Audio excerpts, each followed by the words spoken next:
నా మాటలు విని వాటి చొప్పున చేయి ప్రతి వాడును బండ మీద తన ఇల్లు కట్టుకున్న బుద్ధిమంతుని పోలియుడును వాన కురిసినను వరదలు వచ్చినను రాదు విసిరి ఆ ఇంటి మీద కొట్టెను గాని దాని పునాది బండ మీద వేయబడెను కనుక అది పడలేదు.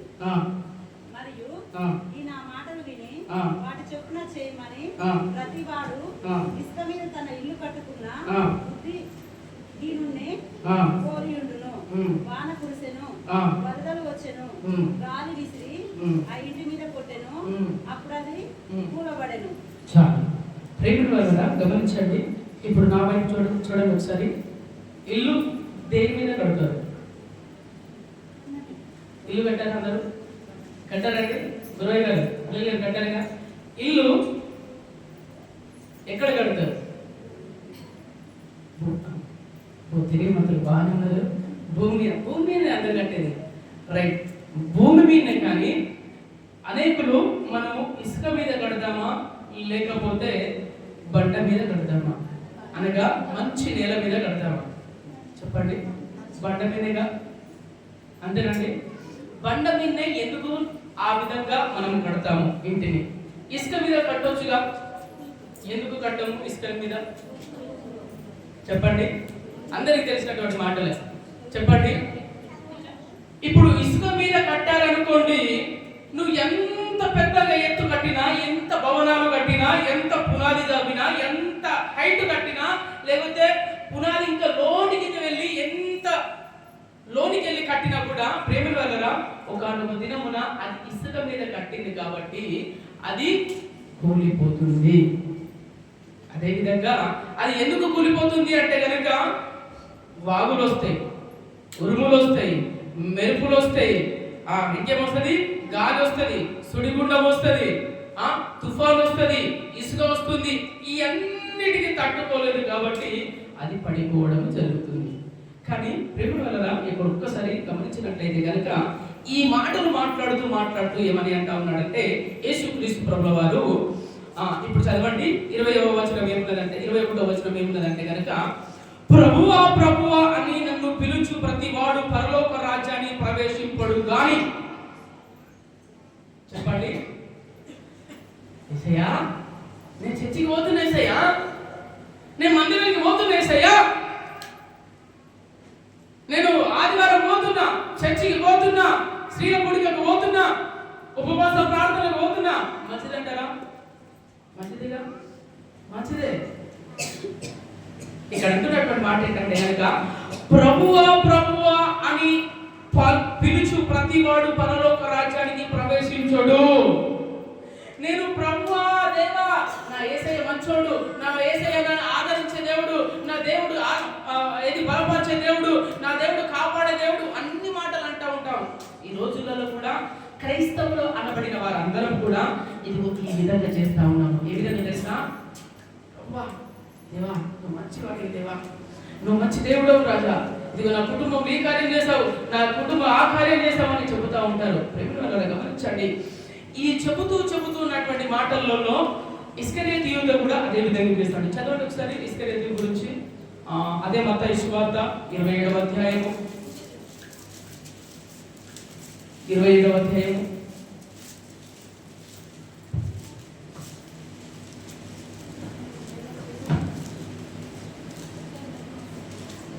27 14 వచ్చిన.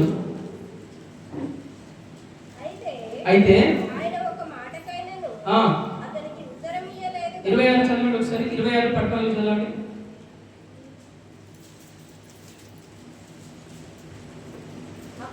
అప్పుడు 12 మందిలో ఇస్కరియోతు యూదా ప్రధాన యాజకుల యొద్దకు వచ్చి, నేను ఆయనను అప్పగించిన ఎడల నాకేమిత్తురని వారిని అడిగాను. నా వైపు చూడండి. ఇప్పుడు యేసుక్రీస్తు ప్రభుల గురించి, యేసుక్రీస్తు ప్రభుల వారి శిష్యుల్లో ఒకడైనటువంటి ఇస్కరియోతు యూదా. అదేవిధంగా మనము దేవుని నమ్మినటువంటి బిడ్డలముగా ఇస్కరియోతు యూదాలాగా మనం అందరం కూడా ఉన్నాము. ఏమని అంటే, నా దేవుడు నేను ఆరాధిస్తున్నా, నేను చర్చికి వెళ్తున్నా, నేను మందిరానికి వెళ్తున్నా, నేను దశభాగాలు ఇస్తున్నా, నేను ఆ కానుక ఇస్తున్నా, నేను ఈ కానుక ఇస్తున్నా అని అంతా కూడా చెబుతా ఉంటాము. కానీ దేవాది దేవుడు ఇస్కరియోతుని ఎక్కువగా పడ్డాడు మనం చూస్తే కనుక. ప్రేమలో నేను అంటున్నటువంటి మాట ఏంటంటే కనుక అంత చేసిన తర్వాత ఇస్కరియోతు యూదా ఏం చేశాడో తెలుసా అంటారా? చూడండి ఈ మాట చదవండి ఒకసారి. నేను ఆయనని అప్పగించిన ఎడల నాకేమిత్తురని వారిని అడిగాను. యేసయ్యతో వారి యూదులతో అంటున్నటువంటి మాట, యేసయ్య నాకు తెలుసు, యేసయ్య నాకు దగ్గర క్లోజ్ గా, యేసయ్య నేను పక్కనే ఉన్నాడు, నేను ఆయన శిష్యుని, అయితే నేను ఆయనని పట్టిస్తే నువ్వు నాకేమిస్తావని అడుగుతా ఉన్నారు. ఏమని అడుగుతా ఉన్నారు? నాకు ఏమిత్తులని వారిని అడిగాను. ప్రేమను గమనించండి, దేవుని యొక్క సన్నిధానంలో ఉన్నటువంటి మనము కూడా ఈ విధంగా అడుగుతూ ఉంటాము కదా. ఏమని అడుగుతూ ఉంటాము? అయ్యా ఆశ పెడతా ఉంటాము. ఏ విధంగా ఆశ అంటే కనుక డబ్బు మీద కొందరికి ఆశ పడతా ఉంటుంది. అవునంటారా కాదంటారా? డబ్బు మీద ఆశ. ఈ రోజులలో దేవుని కాదని చాలా మంది తిరుగుతా ఉన్నారు. గల కారణం ఏంటి? ఇస్కరియోతు యూదా దేనికి వెళ్ళాడు? ఎందుకు పట్టిస్తారని చెప్పాడంటే కనుక నాకేమైనా ఇస్తారేమో అని చెప్పేసి, ఏమని ఏంటండి, నాకేమైనా ఇద్దురేమో అని చెప్పేసి ఆయన యూదుల దగ్గరికి వెళ్ళాడు. అదేవిధంగా ఈ రోజులలో కూడా ప్రేమ వలన దేవుని నమ్మినటువంటి బిడ్డలము మనముగా ఈరోజు మనము దేవుని వైపు చూడకుండా డబ్బు వైపు చూసి దేవుని కాదని పక్క దారిలో వెళ్ళినట్టుగా మనం లేఖన భాగాలలో చూస్తున్నాము. ఇప్పుడు సమాజంలో చూస్తా ఉన్నాము.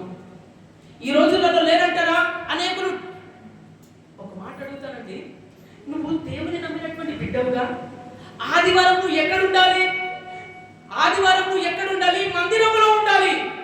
ఈ రోజులలో మందిరం కాదని దేవుని కాదని పొలాల వెంట తిరుగుతా ఉన్నారు, బిజినెస్ అని తిరుగుతా ఉన్నారు, జాబ్ వెంట తిరుగుతా. అంటే జాబ్ చేయొద్దని కాదా? చెయ్యొద్దని కాదు నేను అనేది మాట. అంటే నేను అంటున్నటువంటి మాట ఏంటంటే దేవుణ్ణి కాదని చెయ్యకు. ఆదివారము ఆయనకు తప్ప ఇంకా వేరే దానికి చోటివ్వకు.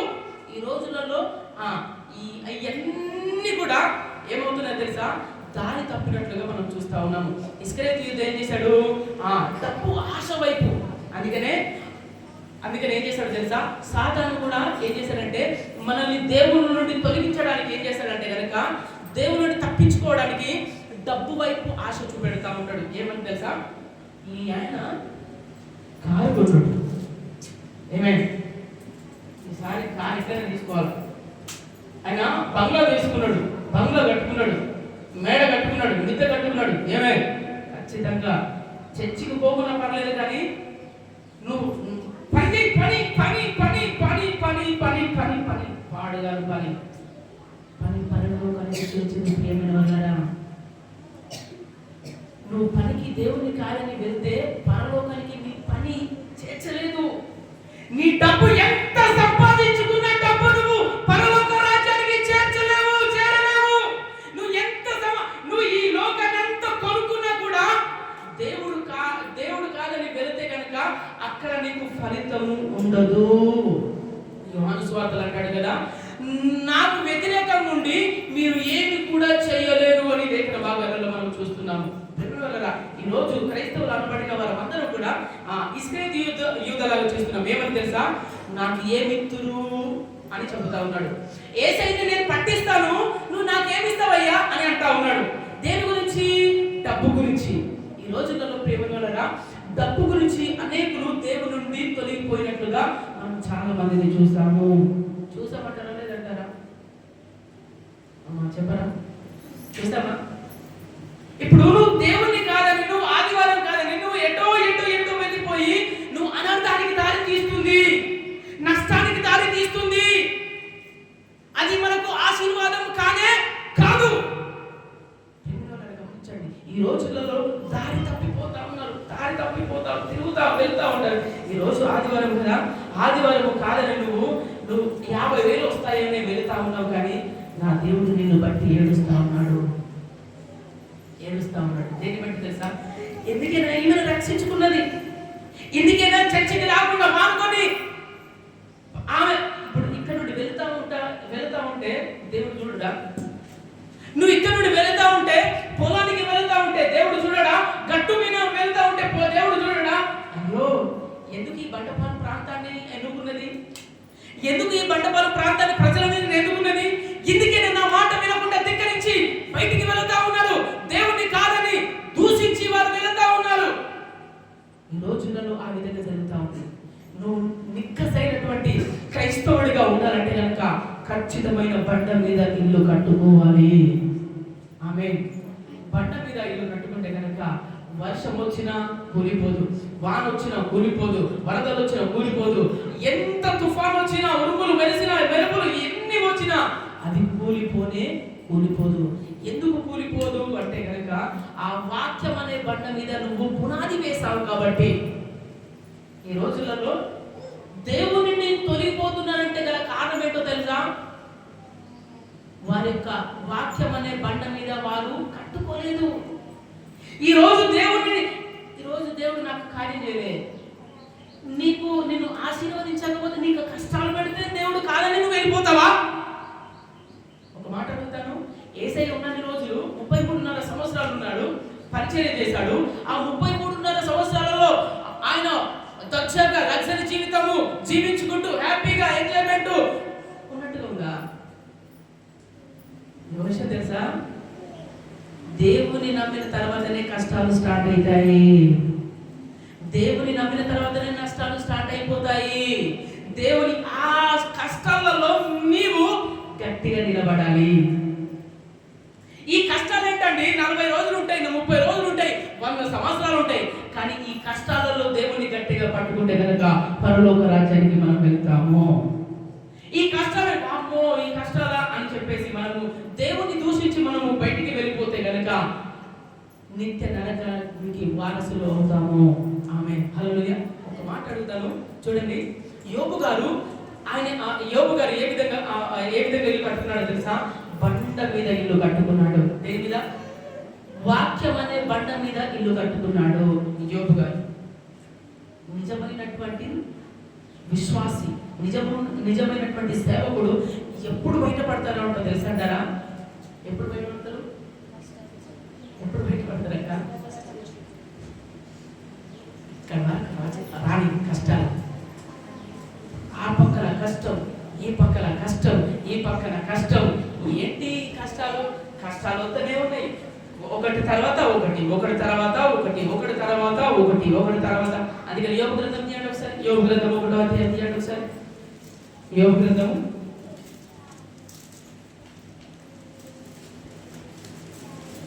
1వ అధ్యాయం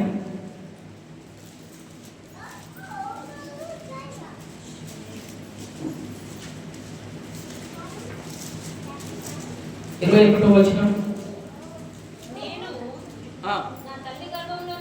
నేను నా తల్లి గర్భంలో నుండి దిగంబరినే వచ్చితిని, దిగంబరినే అక్కడికి తిరిగి వెళ్ళెదను. యెహోవా ఇచ్చెను, యెహోవా తీసుకొనెను, యెహోవా నామమునకే స్తుతి కలుగును గాక. ఈ విషయములలో ఏ విషయమందును యోబు ఏ పాపము చేయలేదు, దేవుడు అన్యాయము చేశారని చెప్పలేదు. ఇదండి క్రైస్తవం అంటే, ఇదండి విశ్వాస జీవితం అంటే, ఇదండి నిజమైనటువంటి క్రైస్తవుడు. ఎప్పుడు అన్నాడు ఈ మాట తెలుసా? కష్టం వచ్చినప్పుడు. ఎప్పుడు అన్నాడు తెలుసా? నష్టం వచ్చినప్పుడు. ఎప్పుడు అన్నాడు తెలుసా? ఆయన గొర్రెలన్నీ కూడా చచ్చిపోయినప్పుడు, ఎడ్లన్నీ కూడా చచ్చిపోయినప్పుడు, బర్రెలన్నీ కూడా చచ్చిపోయినప్పుడు, వారి యొక్క కొడుకులు చచ్చిపోయినప్పుడు, కూతురు చచ్చిపోయినప్పుడు, అప్పుడు అంటున్నటువంటి మాట ఏంటో తెలుసా? నాకు ఆస్తి దేవుడు ఇచ్చాడు, తీసుకున్నాడు, పిల్లలను ఇచ్చాడు, తీసుకున్నాడు, దేవుని నామానికి మహిమ కలుగును గాక అని అన్నాడు. ఈ రోజులలో ఆ మాట వస్తుందా నీకు? ఈ రోజులలో ఆ మాట వస్తుందా? ఒక్క మాట వినగానే, లేకపోతే ఒక్క నింద రాగానే, లేకపోతే ఒక్క ఆపద రాగానే, ఒక్క వేదన రాగానే, వామ్మో ఏంట్రా కష్టాలు నాయనా, ఈ యేసయ్యని వద్దు అని కాదని నువ్వు వెళ్ళిపోతా ఉన్నావే, నువ్వు నిజమైనటువంటి క్రైస్తవుడవేనా? నువ్వు నిజమైనటువంటి వాక్యమైన బండ మీద నువ్వు కట్టుకున్నట్లయితే ఎంత వార్త వచ్చినా, ఎంత మెరుపులు వచ్చినా నువ్వు కదిలించబడవు. ఏదో యేసయ్య నమ్ముకున్నా కూడా కష్టాలు బాగున్నాయి. యేసయ్య నమ్మిన తర్వాతనే కష్టాలు ఉంటాయి, యేసయ్య నమ్మిన తర్వాతనే వేదనలు ఉంటాయి. అయితే ఆ కష్టాలలో కూడా ప్రేమగలరా ఏంటో తెలుసా, నువ్వు దేవుని గట్టిగా పట్టుకుంటే గనక నువ్వు ఎంతైతే కోల్పోయావో, ఎంతైతే నువ్వు అవమానించబడ్డావో, ఎంతైతే నువ్వు నిందించబడ్డావో, నా దేవుడు రెండంతల ఆశీర్వాదం ఇస్తాడు. చెప్పండి అందరూ ఒకసారి. ఈరోజు దేవుడిని తొలిపోతున్నారంటే కారణం ఏంటి? వాక్యము లేదు. వాక్యం అనే ఖడ్గము, వాక్యం అనే బండ వారిలో లేదు. అందుకని యాకోబు రాసిన పత్రికలు అంటాడు, చదవండి ఒకసారి ఆ మాట. యాకోబు రాసిన పత్రిక 1వ అధ్యాయం, మేము 22 అనుకుంటా, 22.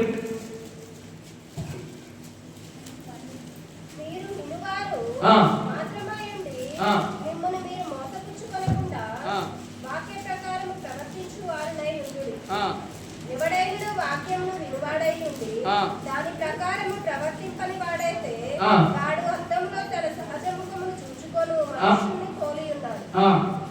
వాడు తను చూచుకొని అవతలికి పోయి తానెట్టివాడో వెంటనే మరచిపోకును కదా. అయితే స్వాతంత్ర్యమునిచ్చు సంపూర్ణమైన నియమములో తేరి చూచి నిలకడగా ఉండువాడెవడో వాడు విని మరచువాడు కాక క్రియను చేయువాడై ఉండి తన క్రియలో ధన్యుడగును. చాలు ప్రేమ వల్ల ఇక్కడ ఒకసారి తేలికగా చూస్తే కనుక మీరు వినువారు మాత్రమై ఉండి మిమ్ముని మీరు మోసపుచ్చుకోనకుండా. ఏంటండి? మీరు వినువారు మట్టుకే ఉండదు. నా వైపు చూడండి. హల్లెలూయా, హల్లెలూయా. నేను చర్చికి వస్తున్నా, నేను వింటున్నా, వెళ్ళిపోతున్నా, అయితే నిన్ను నువ్వు మోసం చేసుకుంటున్నావు. నేను చర్చికి వస్తున్నా, మాటలు వింటున్నా, ఇది పాపమని తెలుసు, ఇది శాపమని తెలుసు, ఈమెతో వ్యభిచారం చేస్తే అది పాపమని తెలుసు, ఈయనతో అబద్ధం ఆడితే దేవునికి అసహ్యమని తెలుసు, ఈయనతోటి అసత్యము అబద్ధము నిందలు వేస్తే అది తప్పు అని తెలుసు. కానీ దాని ప్రకారముగా మనం నడుచుకోవట్లేదు. అందుకనే మనం వినువారు మాత్రమే ఉండొద్దు. ఇశ్రాయేలు ప్రజలు ఏం చేశారంటే కనుక చాలా విన్నారు.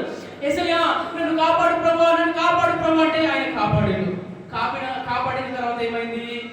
తీరగా వీళ్ళందరికీ చికెన్ మటన్ దొరికిన తర్వాత ఈ మోషన్ వాడని ఏమైందో మాకు తెలియదు, మాకు ఒక దూడని సిద్ధపాటు చేయండి, నేను నమస్కారం చేస్తాను అన్నట్టుగా చూస్తా ఉన్నారు. అవునంటారా కాదంటారా?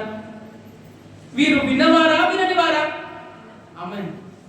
ఒకసారి హల్లెలూయా, హల్లెలూయా, హల్లెలూయా, హల్లెలూయా. నువ్వు వింటున్నావు కానీ దాని ప్రకారం నువ్వు జీవిస్తలేవనే సత్యాన్ని మర్చిపోకు. దేవుని మాట వింటున్నావు, ప్రార్థన చేయాలని తెలుసు కానీ ప్రార్థన చేయలేకపోతా ఉన్నావు. అబద్ధం ఆడద్దని తెలుసు, వాక్యం వింటున్నావు, అబద్ధములు ఆడుతున్నావు.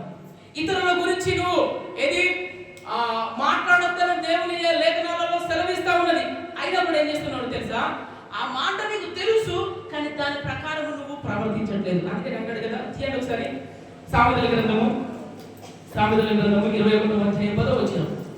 నేను త్వరగా ముగిస్తాను. ఇంకా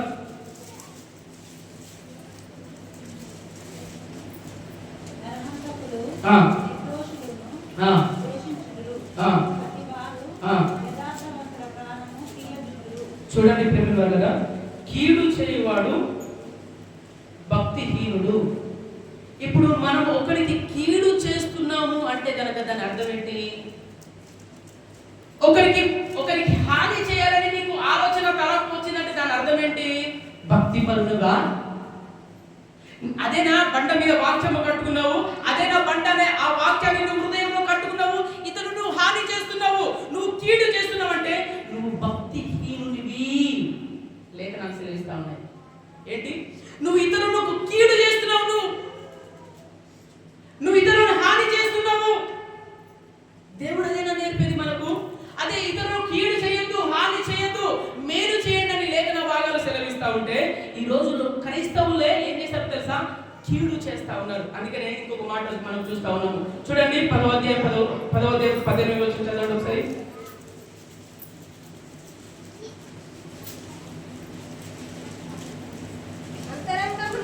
అంతరంగమున పగ ఉంచుకొనువాడు, అంతరంగమందు పగ ఉంచుకునివాడు, అబద్ధికుడు, అబద్ధికుడు, కొండెము ప్రచురము చేయవాడు, కొండెము ప్రచురము చేయవాడు. బుద్ధిహీనుడు, చాలండి. ఏంటండి? కొండెములు ప్రచురము చేయవాడు అబద్ధికుడు. అబద్ధికుడు అంటే దాని అర్థం ఏంటంటే తెలుసా? అబద్ధములు ఆడు పెదవులు యెహోవాకు హేయములు. ఇప్పుడు అనేకుల గురించి నువ్వు కొండములు ప్రచారం చేస్తున్నావుగా, వాడు సేఫే ఉంటది, కానీ నీకు ఊరి కలుగుతుంది. అర్థమవుతుందా? వాడు సేఫే ఉంటాడు. వాడు చెప్పినోడే దేవుని యొక్క సన్నిధానంలో, దేవా నన్ను క్షమించు దేవా, నేను ఆయన గురించి నేను కొండములు చెప్పాను, వారి గురించి ఇది మాట్లాడాను, వారి గురించి ఇది మాట్లాడాను, నన్ను క్షమించాడు. కానీ నువ్వు ఏదైతే నువ్వు అనేకులకు ప్రచురం చేస్తావో అప్పుడు ఏమవుతుందో తెలుసా? అబద్ధికుని అవుతావు. అబద్ధికుని అయితే ఏమవుతుందో తెలుసా? నువ్వు దేవునికి అయిష్టునిగా ఉంటావు. ఆమె ఏంటండి? అయిష్టునిగా ఉంటావు. దేవుడు నీ నుండి అది కోరుకున్నట్లేదు. ఏం కోరుకుంటాడు? కింద మాటలు చదవండి. ఏముంటాడో? విస్తారమైన మాటలలో పెదవులను మూసుకున్నవాడు. చాలండి. పెదవులను మూసుకున్నవాడు. నా వైపు చూడండి. పెదవులను మూసుకున్నవాడు. చెప్పండి. పెదవులను మూసుకున్నవాడు. నీకేదన్నా నీ దగ్గరికి వచ్చారనుకోండి, పటా పటా పటా టీవీ నైన్ లెక్క చెప్పకు. టీవీ నైన్ లెక్క చెప్పకు. నువ్వు టీవీ నైన్ లెక్క చెబితే ఇక్కడ దేవుని యొక్క లేఖనాలు ఏంటో తెలుసా? కొండములు ప్రచురం చేయవాడు అబద్ధికుడని లేఖనాలు సెలవిస్తా ఉన్నాయి. నువ్వు కొండగత్తిలాగా ఉండడానికి వీల్లేదు. ఇక్కడ ఏమంటున్నటువంటి మాట ఏంటంటే, పెదవులను మూసుకున్నవాడు బుద్ధిమంతుడు. మనం బుద్ధిమంతులం కలిగి ఉన్నాము. ఏంటండి? మనము ఏదైనా మన దగ్గరికి వచ్చిన తర్వాత అది ఏం చేయాలో తెలుసా? దేవుని నమ్మినటువంటి బిడ్డలుగా మనము బుద్ధిమంతులముగా కలిగి ఉండాలి. ఈ రోజులలో బుద్ధిహీనులాగా మారిపోతా ఉన్నారు. ఈ రోజులలో భక్తిహీనులాగా మారిపోతా ఉన్నారు. చెడు మార్గానికి వ్యసనాలుగా పడతా ఉన్నారు. చెడు తిరుగుతా ఉన్నారు. చూడండి ప్రేమనులారా, నువ్వు బుద్ధిమంతునిలాగా ఉండాలంటే నీ పెదవులని దాచుకో. నువ్వు బుద్ధి కలిగి ఉండాలంటే కనుక నీ నాలుకని అదుపులో పెట్టుకో. అదే దేవుడు మాట్లాడుతూ ఉన్నాడు. ఈ రోజులలో అదుపు లేకుండా మాట్లాడుతూ ఉన్నాడు. కానీ ఒకనొక దినమున ఏమవుతుందో తెలుసా? ఊరిగా మారుతుంది. అది శాపముగా మారుతుంది. ప్రేమనులారా, ఈ మాటలు ఎందుకు చెప్తున్నానో తెలుసా? ఇది ఒక మాట చెప్తాను, వినండి. దేవుని యొక్క సన్నిధిలో దేవుని యొక్క బిడ్డగా ప్రేమనులారా, దేవుడు కోరుకునేది ఏంటో తెలుసా?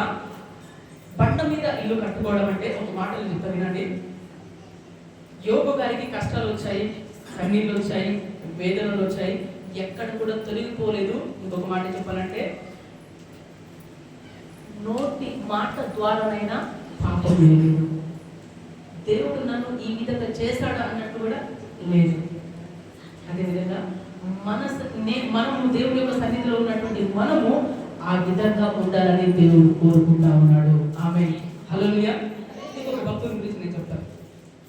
ప్రేమ వలన ఒరిస్సా ప్రాంతంలో ఒక ప్రాంతంలో ఏం జరిగిందంటే కనుక ఇదే సేవ జరుగుతుంది. కొండ తర్వాత ఒక చర్చ్ ఉంటుంది. నేను 2019-2021లో సేవ చేసేటప్పుడు ఒక కొండ దిగి ఒక కొండ ఎక్కాలి, అక్కడ సేవ చేశారు. ప్రేమ వలన అదేవిధంగా ఒరిస్సా ప్రాంతంలో ఏం జరిగిందంటే కనుక వాళ్ళు ఏం చేసినారు? సేవకుడు వెళ్తా ఉన్నాడు. ప్రతి ఆదివారం వెళ్తా ఉన్నాడు. కొన్ని సంవత్సరాలు పరిచర్య చేస్తా ఉన్నాడు. అక్కడ ఉన్నది ఎంతో 4-5. వారి గురించి కొండ ఎక్కి కొండ దిగి కొండ ఎక్కి వెళ్ళేవాడు. మతుల్మాదులు ఏం చేశారంటే తెలుసా? మతుల్మాదులు ఆ యొక్క సేవకుని చూసి ఆ యొక్క అడవిలో తల నరికేశాడు. ఏంటండి? తల నరికేశాడు. పాస్టమ్మ వారికి ఫోన్ చేసింది, అయ్యగారు వచ్చారు కదా అంటే, అమ్మ బయలుదేరాలని చెప్పేసరికి నైట్ అంతా కూడా వెతికారు. అక్కడ నుండి వాళ్ళు ఇక్కడ నుండి వీళ్ళు వెళ్తా ఉన్నారు, వస్తూ ఉన్నారు, కానీ ఇక్కడ కూడా దొరకలేదు. తీరా నెక్స్ట్ డే వెళ్ళిన తర్వాత మొండ ఒక దగ్గర ఉన్నది, తల ఒక దగ్గర ఉన్నది. పరిస్థితి ఏంటి? మన అటువంటి అయితే దేవుడా నాయన, నేను దేవుడు నాకు మంచి చేస్తాడు అనుకోని చెప్తే నేను కష్టాలలో ఉన్నానండి, నేను దేవుడు వచ్చేసరికి నా భర్తని నేను చంపుకున్నానేంది? చిచ్చి, ఈ దేవుడకు, ఈ సేవకు, ఈ బ్రతుకొద్దని మనము దేవుని దూషించి వెళ్ళిపోతాం. కానీ ఆ సేవకురాలు చేసినటువంటి పని ఏంటో తెలుసా? నెక్స్ట్ డే ఆదివారము మంచి మీసాలు గడ్డాలు ఉన్నటువంటి మహానుభావులు మంచోలే ఆ దారిలో పోవడానికి భయపడతారు. ఎందుకు భయపడతారు? అక్కడ ఆయన భర్తని చంపాడు కాబట్టి. కానీ ఆ సేవకురాలు ఏం చేసిందో తెలుసంటారా? నేను ఈ మాట ఎందుకు చెప్తున్నానంటే, మనము బండ మీద ఇల్లు కట్టుకోవాలి. ఆమె ఏ వైపు చూసిందో తెలుసా? దేవుడి వైపు చూసింది. కష్టాల వైపు చూడలేదు, కన్నీళ్ళ వైపు చూడలేదు. భర్త అక్కడ ముందు పడి ఉంటే, ఇక్కడ తల పడి ఉంటే రోదన చేస్తా ఉంది, ఏడుస్తా ఉన్నది. కానీ ఆమె పరిచర్య మాత్రం ఆపలేదు. నెక్స్ట్ డే పరిచర్యకు ఆ గుట్ట ఎక్కి గుట్ట దిగి అక్కడ పరిచర్య చేయడం స్టార్ట్ చేసింది ఆమె. చూడండి ప్రేమ, ఎంత విశ్వాసం అండి! దేవుడు అంటే ఎంత నమ్మకం అండి! ఈ రోజులలో కలిగిపోతా ఉన్నారు. ఈ రోజులలో ఎందుకు గల కారణం ఏంటో తెలుసా? సరైనటువంటి వాక్యము లేదు. వాక్యము లేకుండానే ఈ మాటలు వస్తూ ఉంటాయి, పిచ్చి మాటలు వస్తూ ఉంటాయి, పిచ్చి మాటలు మాట్లాడుతూ ఉంటారు. ఒకటి మాట చెప్పేసి ఇంకోటి మనకి తెలియదు, ఏం లేదు, ఒకటే ఉరుతా ఉంటారు. ఉర్రేటోళ్ళు భయభక్తులు కలిగిన వారు కాదు. పెదవులని ముడుచుకునేటోడు దేవుని ఎంతో భయభక్తులు కలిగిన వాడు. చూడండి ప్రేమ, ఆ మాట వింటా ఉంటే అయ్యా ఎంతటి వారమయ్యా, ఈ కష్టం రాకపోయినప్పటికీ కూడా నేను ఈ విధంగా ఉన్నానంటే దేవుని యొక్క మహాకృప. అయ్యా, నేను చచ్చిపోయేంత వరకు నీ సేవ నేను చేస్తానని నేను తీర్మానం. చాలా అద్భుతం అనిపించిందండి ఆ సాక్షులు చూడగానే. మనం కూడా ఆ విధంగా, మనం కూడా ఎన్ని అవమానాలు వచ్చాయా, నిందలు వచ్చాయా, అబద్ధాలు వచ్చాయా, వేదనలు వచ్చాయా, దుఃఖాలు వచ్చాయా, కష్టాలు వచ్చాయా, కన్నీళ్ళు వచ్చాయా, అది ఏమైనా కానీ దేవుడి నుండి తొలగిపోవద్దు. అదే బండ మీద ఇల్లు కట్టుకోవడం అంటే. ప్రేమలో గమనించండి, మాతమ్మ గారు అని యూట్యూబ్లో మీరు చూసారనుకుంటా. 4,000 పెన్షన్ ఇస్తారంట. 4,000 పెన్షన్ ఇస్తారంట. వాళ్ళు అంటున్నటువంటి మాట ఏంటంటే, అమ్మ మాతమ్మ గారు, నువ్వు చర్చికి వెళ్ళకపోతే గవర్నమెంట్ వాళ్ళు నీ 4,000 ఆపేస్తే మరి నువ్వు వెళ్ళిపోతావా లేదంటే, ఆ 4,000 ఎవరికి కావాలి ఏంటి? 4,000 అవసరం లేదు, నాకు దేవుడే కావాలి. అదండి బండ మీద ఇల్లు కట్టుకోవడం అంటే. అదండి దేవుడు శక్తిగా ఉండాలి ఎప్పుడు. కానీ వేరే గురించి మాటలు, వీరి గురించి మాటలు మాట్లాడేటప్పుడు ఉద్రేకంతో అట్లంటారా ఇట్లంటారా అని మాట్లాడుతూ ఉంటారు. నువ్వు దేవుడి పాటు పాడాలో తెలుసా? దేవుడి సేవ వైపు నువ్వు వెళ్ళాలి. రెండు మాటలు చెప్పి నువ్వు ఒకసారి కింద మాట చదవండి ఒకసారి.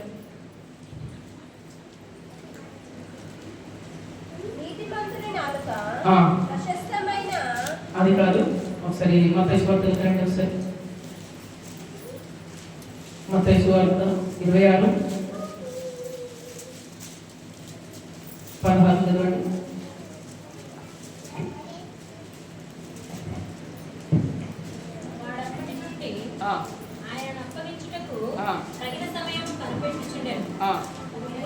చాలు ప్రేమైన వాళ్ళ గమనించండి. వాడప్పటి నుండి ఏం చేసుకొని ఆ పైసలు తీసుకొని, ఎవరు ఇస్కరియోతు యూదా ఏం చేస్తున్నాడు? పైసలు తీసుకొని తగిన సమయం గురించి ఏం చేస్తున్నాడు? యేసయ్య ఎక్కడ దొరికితే యూదులకు అప్పచెప్తా, యేసయ్య ఎక్కడ దొరికితే అప్పచెప్తామని చూస్తా ఉన్నాడు.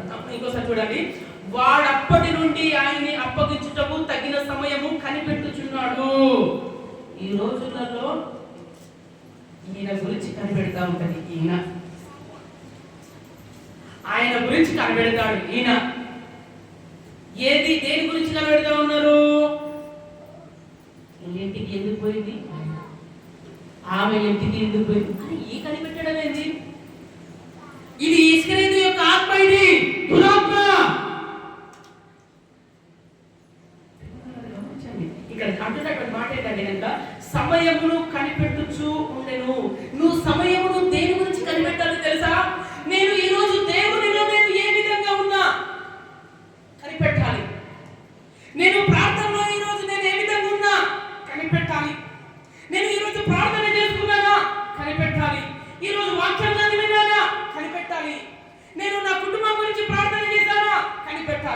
ఇవన్నీ వదిలేసి పైలోని గురించి మనం మాత్రం కనిపెడతామే. ఇది భక్తిహీనత. ఇది భక్తి పరుని యొక్క లక్షణం కాదు, భక్తిహీనుని యొక్క లక్షణము.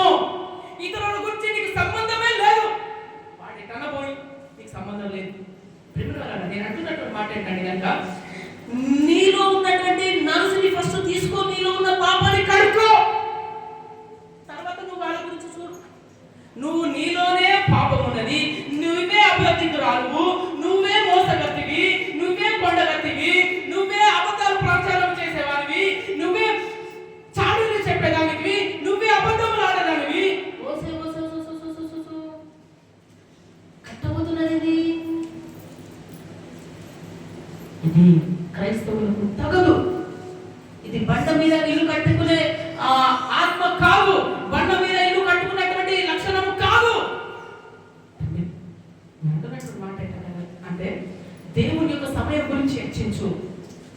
ఈరోజు అదే సమయాన్ని కనిపెడతా ఉన్నాము. ఈరోజు క్రైస్తవులో మనం అందరం అనబడతా ఉన్నాము. ఈరోజు పొద్దున లేచి ఎంతమంది ప్రార్థన చేసుకున్నారు?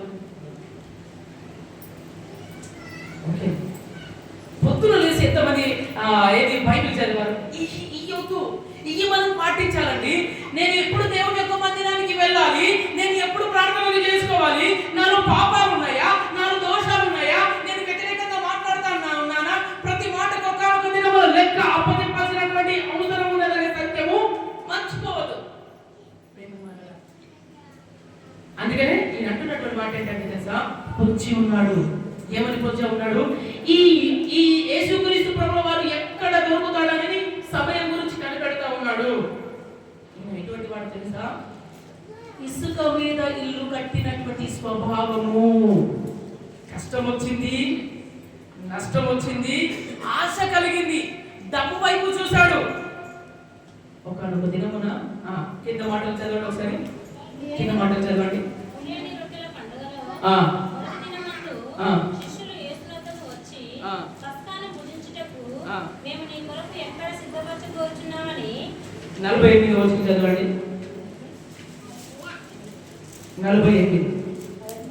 ఆయనను అప్పగించువాడు, నేనెవరిని ముద్దు పెట్టుకున్నానో ఆయనే యేసు, ఆయనను పట్టుకున్నాడని గుర్తు చెప్పాడు.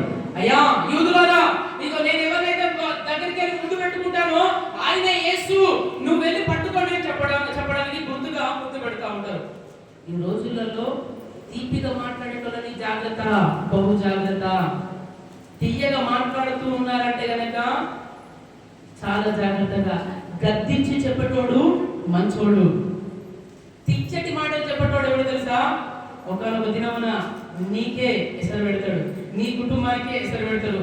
అన్ని కూడా తెలుసుకున్నాడు. అవునా అక్క, అవునా చెల్లి, అవునా వదినా అని చెప్పుకుంటాం. అన్ని తెలుసుకొని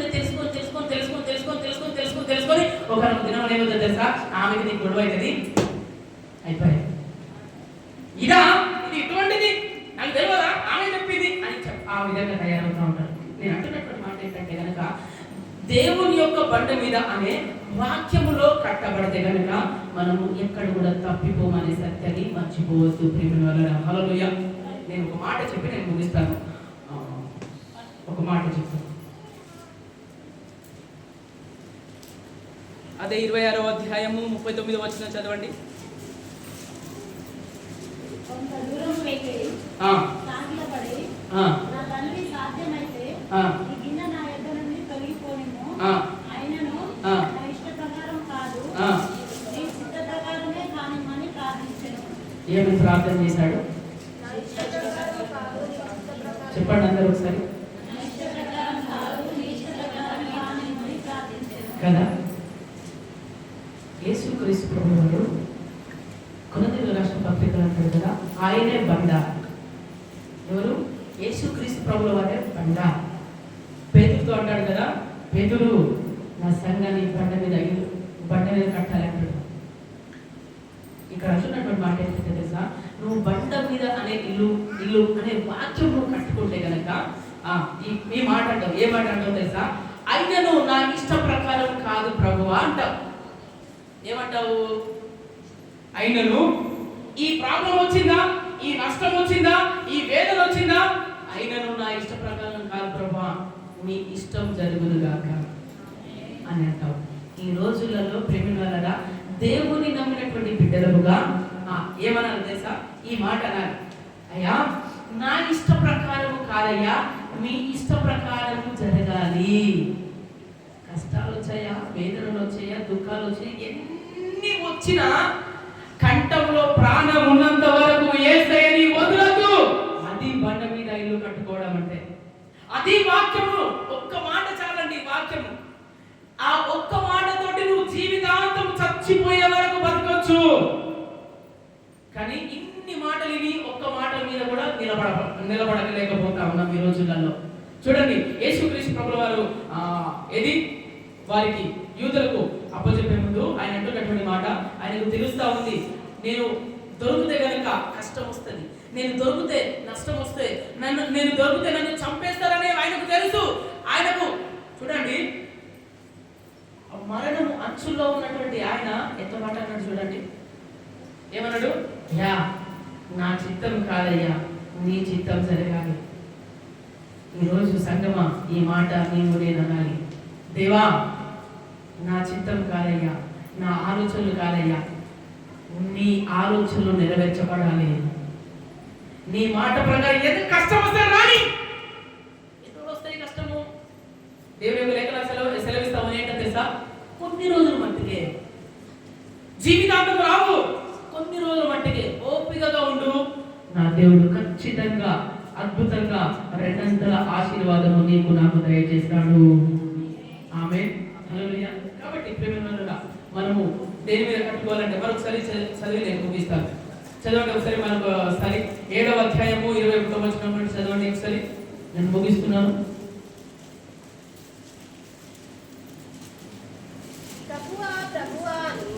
నన్ను పిలుచు ప్రతివాడును పరలోక రాజ్యంలో ప్రవేశింపడు గాని పరలోకమందున్న నా తండ్రి చిత్త ప్రకారం చేయవాడే, నా తండ్రి చిత్తం ప్రకారం చేయవాడే ప్రవేశించుడు. ప్రేమ వలన నేను అదే అంటున్నటువంటి మాట. మనం ప్రభువా అని మనము చర్చికి వచ్చి వస్తూనే ఉన్నాం 40 సంవత్సరాలు అయిపోయింది, 30 సంవత్సరాలు అయిపోయింది అని అంత అయిపోతుంది, కానీ ఆయన చిత్త ప్రకారము జీవించటము లేదు. ప్రభు అంటున్నాము, ప్రార్థన చేస్తున్నాము, విజ్ఞాపన చేస్తున్నాము, కన్నీటి ప్రార్థన చేస్తున్నాము, అన్ని చేస్తున్నాము, కానీ ఏంటో తెలుసా?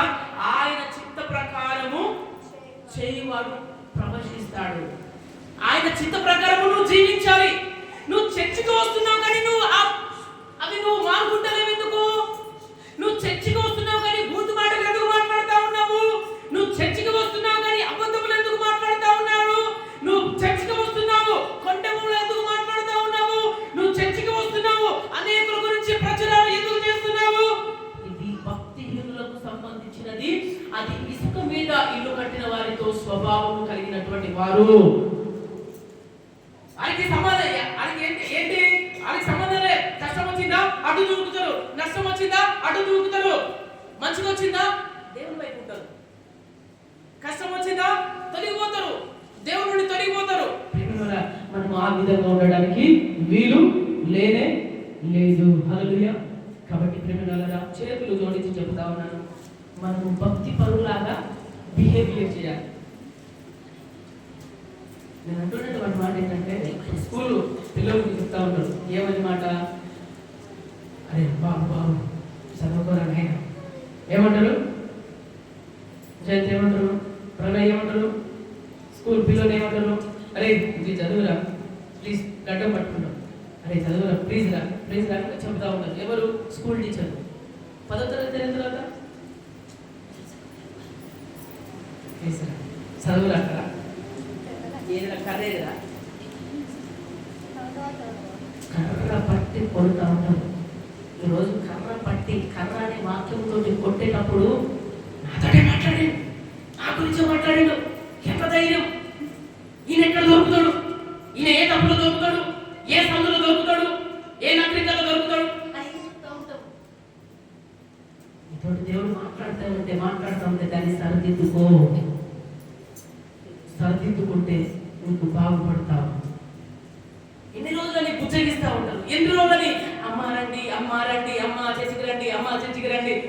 అదే పని ఇంకా మనము 1వ క్లాసులో ఉంటే కాదండి, మనము దినదినము సంవత్సరము 1 నుండి 2, 2 నుండి 3, 3 నుండి 10వ తరగతి వెళ్ళాలి. మనం ఇక్కడనే ఉంటారు. పాస్టర్ గారు రాలేదు, చర్చికి వచ్చినా రాలేదు, పాదం చేయడానికి అక్కడే ఉన్నావు తల్లి. ఇంకా నీ ఆత్మీయత దిగజారిపోయింది, నీ ఆత్మీయతలు లేవు. ఈ మాటలు మాట్లాడుతూ ఉంటారు. పాస్టర్ మా ఇంటికి రాలే, నాకు ప్రార్థనలు చేయలే, నన్ను పిలవలేదు. ఈ మాటలు నేను అంటున్నటువంటి మాట ఏంటంటే దినము రూపాంతరము చెందాలి. రూపాంతరం అనగా రోజు మార్చబడాలి. ఆ సంవత్సరానికి ఈ సంవత్సరానికి మార్చబడ్డావా?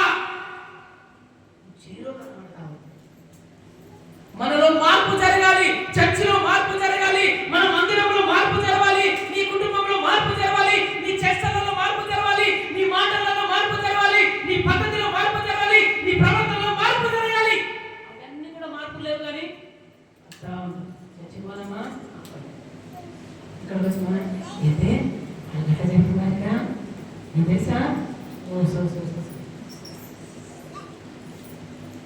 ఎల్కేజీలో ఉండకు, బుద్ధిహీనులు లెక్క మాట్లాడకు.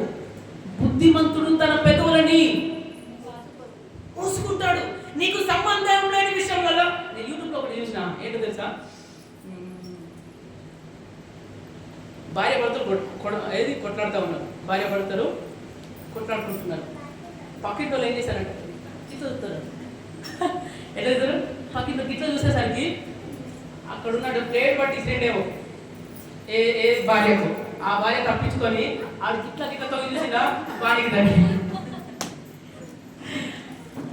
తలుగుద్ది. పక్కింటి జోలికి పోతే ఖచ్చితంగా తలుగుద్ది. దౌడలు ఒకరు ఇంకోరు అట్లనే స్టేటస్ పెట్టారు.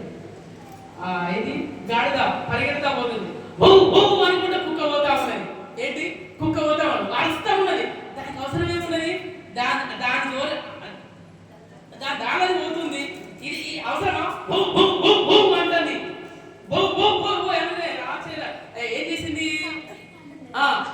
నీ అబ్బాయిని ఇది ఎంత అని చెప్పేసి కాదు దాని పనులు రాలిపోయి కదా. అనవసరమైనటువంటి మాటలకి పోతే దౌడలు. మనం దేవుని బిడ్డలు, భక్తి పరువులుగా మాట్లాడాలి. భక్తి మనం దేవునిలో ఉన్నామనేది మర్చిపోయి ఈ రోజులలో జీవిస్తూ ఉన్నారు. ఇతరుల గురించి హక్కు మాట్లాడాల్సింది నీకు లేదు. తీర్పు తీర్చే హక్కు నీకు లేదు. మత్తయి సువార్తలో అంటాడు, ఏంటి?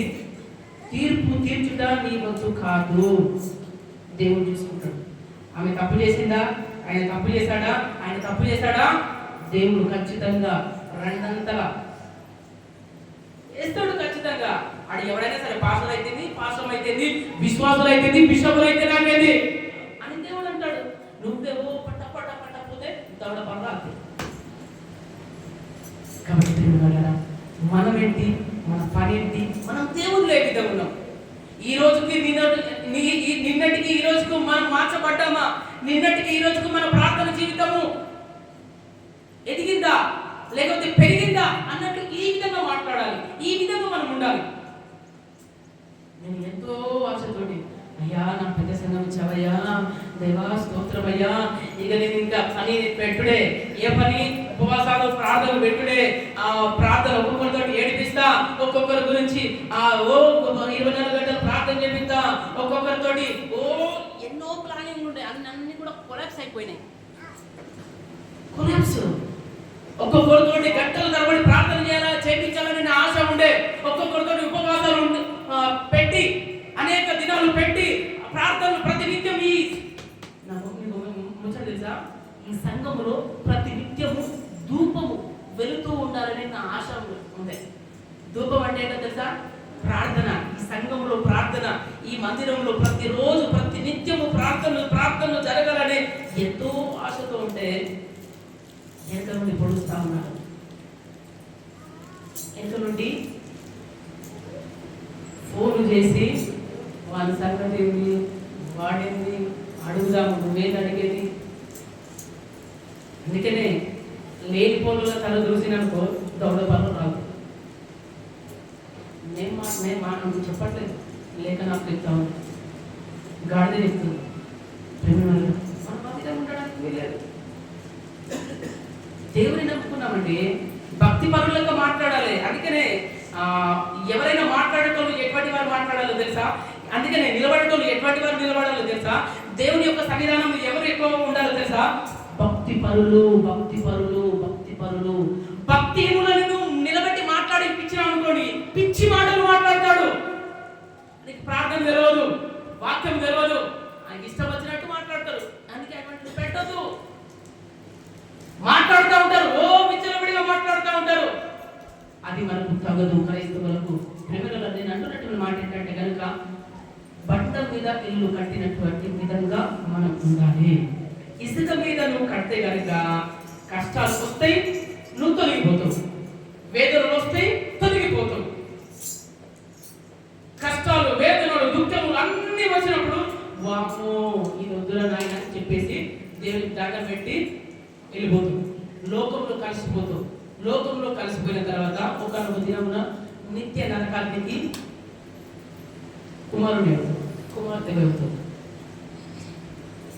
మనం దేవుని యొక్క సన్నిధిలో ఉన్నన్ని రోజులు ప్రేమ వల్ల చేతులు జోడించి చెప్తున్నాను, అందరికి దండం పెట్టి చెప్తున్నాను. దేవుని యొక్క ప్రజలముగా, ఒక దేవుని నమ్మినటువంటి బిడ్డగా, విశ్వాసిగా లాగా మాట్లాడాలి. ప్లీజ్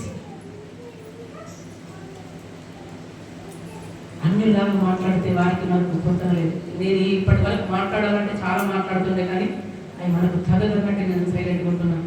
ఎందుకనేది మీకు అర్థమవుతుంది. కాబట్టి ప్రేమగా వారి గురించి నీకు సంబంధం లేదు, నీ గురించి నువ్వు చూసుకో. ఒకటి, నువ్వు ఏ విధంగా ఉన్నావు? బండ మీద ఇల్లు కట్టుకున్నావా? ఇసుక మీద ఇల్లు కట్టుకున్నావా? బండ మీద ఇల్లు కట్టుకుంటే కనుక దేవుని యొక్క చిత్తానుసారంగా వెళ్ళిపోతావు. ఒకవేళ ఇసుక మీద ఇల్లు కట్టుకుంటే కనుక ఇలా కష్టాలు వస్తాయి, అలా నువ్వు దేవుని వెళ్ళిపోతావు. ప్రభువా ప్రభువా ప్రభువా అని ప్రతి ఒక్కరు పలుకువాడు పరలోక రాజ్యానికి వెళ్ళడు. ఆయన చిత్తం జరిగించేవాడే వెళ్తాడు.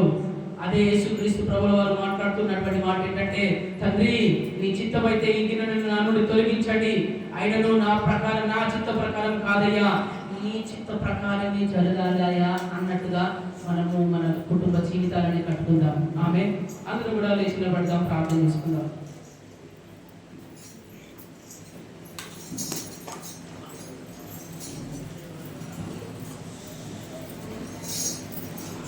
విన్నవారు అన్నట్టుగా కాదు, దాన్ని కైకొనే వారిగా ఉండాలని మనం ప్రార్థన చేసుకుందాం. ప్రార్థన అందరూ కూడా ఒక్కసారి పరీక్షించుకుందాం. మనం ఏ విధంగా ఉన్నాం? మనం